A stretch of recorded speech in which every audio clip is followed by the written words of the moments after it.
Welcome to Chillin' 101. We hope this video helps. In this video, I will show you how to change a headlight bulb in a Toyota Avalon.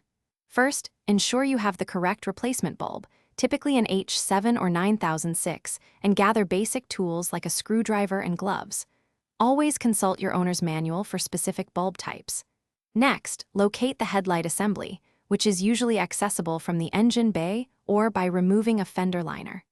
Safety first, so disconnect the battery's negative terminal. Once you have located the headlight assembly, carefully disconnect the electrical connector from the back of the old bulb. This often involves pressing a small tab and pulling.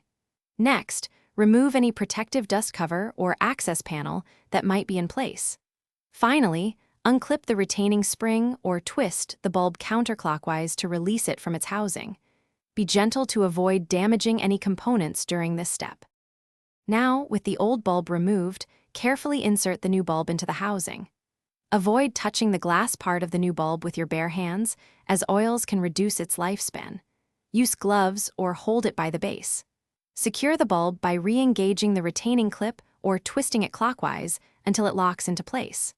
Finally, reattach the dust cover and reconnect the electrical connector firmly to ensure a good connection. Before fully reassembling everything, reconnect your battery and test the new headlight to ensure it functions correctly. Turn on your lights and check both high and low beams. If the beam pattern seems off, you might need to adjust the headlight aim, which usually involves a few adjustment screws. Remember, proper headlight function is crucial for safe driving. Be sure to check the description below for a link to the new Kindle Paperwhite, along with other helpful deals. Thanks for watching. Consider subscribing if we helped you.